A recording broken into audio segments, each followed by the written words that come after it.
Soy Liliana Enciso. Hoy te hablaré sobre las normas APA séptima edición. ¿Qué son las normas APA? Son reglas de comunicación escrita para indicar el procedimiento que los investigadores deben seguir en la preparación o presentación de un trabajo escrito. ¿Por qué usarlas? Debemos usarlas para dar coherencia y uniformidad al trabajo de investigación. ¿Cómo usarlas? Toda la información y datos que nosotros recolectemos y usemos en nuestras investigaciones deben ser citadas. ¿Cuándo usarlas? Cuando nosotros realicemos un trabajo escrito, producto de una investigación, ya sea bibliográfica, de campo u otro documento.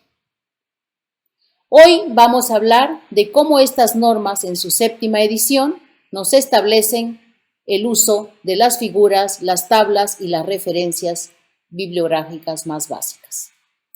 Empecemos. Figuras. Ustedes pueden ver en la parte superior, a diferencia de la sexta edición, que tenía el nombre y el número de la figura en la parte inferior, hoy en este nuevo formato o esta nueva edición nos muestra que la figura, su nombre y su numeración van en la parte superior. La numeración de la figura es en negrita y el nombre de la figura es en cursiva. Luego se pone la imagen y al final se pone una nota. ¿Qué se debe colocar en la nota? En la nota debemos ubicar una pequeña descripción de lo que en sí refleja la imagen, pero también debemos referenciar a esta imagen de dónde se la extrajo. Antes de mostrar el formato básico que estamos viendo ya en esta parte, debo explicar que cuando nosotros nos encontramos con un documento muy antiguo, quizás una tesis que ha sido tipiada y está en un formato de escaneado de imagen en la web o una página web y la figura no está tan clara, lo que hace normalmente una persona es volverla a dibujar. Pero eso no significa que nosotros seamos los autores. Simplemente hemos adaptado al documento la imagen. Por lo tanto, en la parte inferior de la figura ponemos nota, adaptado, el título de la imagen que tuvo en el documento, el autor de la imagen, el año de la publicación, la fuente y el tipo de licencia. Como ustedes pueden ver, existen dos ejemplos aquí que estoy mostrando, de una página web y de una revista. Son muy similares, pero se diferencian en poco en cuanto la página web, por ejemplo, nos muestra que debemos poner fotografía. El otro, en la revista, es mucho más corta el formato, pero siempre respetando este formato básico que está en la parte superior en color rojo. Las tablas. Las tablas, ¿cómo se deben establecer en un documento considerando esta nueva edición? Muy similar, como ustedes ven, a las figuras. Está el número de la tabla, está el nombre de la tabla, como ven es igual que la figura, el número está en negrita, el nombre está en cursiva, o el nombre o el título de la tabla. Luego tenemos un encabezado en negrita, el cuerpo de la tabla y también tiene en la parte inferior una nota. ¿Qué ponemos en la nota? Al igual que en la figura, aquí ponemos una breve descripción, quizás una aclaratoria sobre los datos que están mostrándose en la tabla, pero no olvidar que allí también se ponen las referencias de los autores. Por ejemplo, si en esta tabla estos datos han sido extraídos de algún documento, aquí colocamos una letra, por ejemplo, una letra A, y en la parte inferior, en la nota, ponemos nota A, el apellido del autor, el año y de qué página se extrajo esa información que fue colocada en la tabla. Si tenemos más autores, pues esta es la forma de colocar la nota en la parte inferior de la tabla. Hay otras formas que en próximos videos explicaré a más detalle y más profundidad sobre este formato que tiene la tabla. Referencias. Las referencias son muy importantes en el momento de documentar un trabajo de investigación, de campo bibliográfico que les mencioné en las anteriores diapositivas. Pero antes de ello, debo explicar algo muy importante. Cuando nosotros documentamos un trabajo, debemos establecer el tamaño de la fuente. Muchas veces simplemente escogemos el tipo de fuente y no nos fijamos en las normas. Cuando nosotros escogemos una fuente, por ejemplo, con serifas,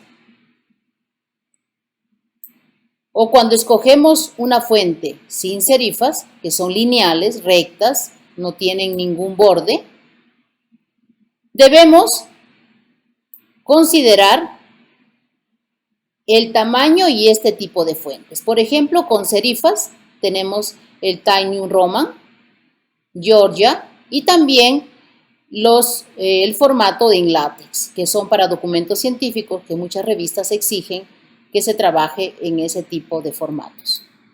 Sin serifas también nos establece ya esta norma que debemos considerar al Calibri, al Arial o a la fuente lúcida.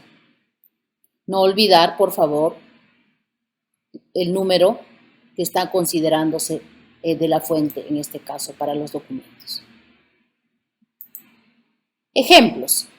Dentro del texto, cuando nosotros trabajamos ya con el documento y estamos redactando el informe técnico, la tesis, o estamos redactando un trabajo de campo que hemos realizado y lo vamos a entregar y presentar, siempre debemos citar, si el contenido que estamos redactando no es nuestro, debemos citar a los verdaderos autores. Si no citamos, estamos plagiando la información y no respetando los derechos de autor. Por ejemplo, aquí hay 5 formas que nos permite esta edición, estas 5 formas de poder citar dentro del documento. Normalmente nosotros hacemos esta citación, escribimos un párrafo y al final colocamos el apellido, el año y la página. Pero hay otras 4 formas también. Por ejemplo, la primera dice, de acuerdo a Sánchez, 2020 está en paréntesis, solo el 2020, porque estamos redactando en otra forma párrafo. Luego colocamos el documento al cual estamos haciendo referencia y la página. Y así otros más que se pueden analizar de cómo debemos citar. Ahora vamos a la referencia. Cuando terminamos todo el documento ya de elaborarlo, hemos citado dentro del texto, es importante ordenar todas nuestras citaciones y ponerlas al final en un punto que siempre ponemos como bibliografía o referencias. Pero estas referencias tienen elementos básicos importantes que considerar. Por ejemplo, el primero es la información del autor, luego va la información de la fecha, como tercer punto va la información del título y como cuarto la información de la fuente, de dónde hemos extraído esta información, quiénes son los dueños de esta información, ¿no? Entonces, aquí voy a mostrar unos ejemplos de cómo debemos poner las referencias al final del documento. Por ejemplo, en una revista, miren la forma de cómo se pone, siempre va los autores, sus iniciales, y si son varios también, van separados de comas, y al final, con el último autor, hacemos la unión con I. El año, el nombre, la fuente, hasta la parte del link, ¿no? Del enlace web. Las tesis. Las tesis también tienen los autores, el año, el título de la tesis, qué tipo de tesis es, la universidad, esta es la fuente y su referencia, de dónde se ha sacado la fuente, de dónde se ha sacado esta tesis o dónde está alojada. También es importante aclarar que aquí, por ejemplo, después de poner el autor en el segundo párrafo, debe haber una sangría. Esa sangría es de 1,27 centímetros o media pulgada. No olvidar eso. Luego también estoy mostrando dos ejemplos. Por ejemplo, si queremos referenciar a un video, debemos poner el canal, la fecha, el título del video, que es un archivo de video, hay que explicar eso. La fuente es YouTube y su enlace. También una app, si hemos descargado una app, aquí va la empresa o el autor también, dependiendo, el año, el nombre de la app, la versión, que es una aplicación móvil de Google Play, y está su enlace. Eso es lo que quería hoy explicarles. Hasta la próxima.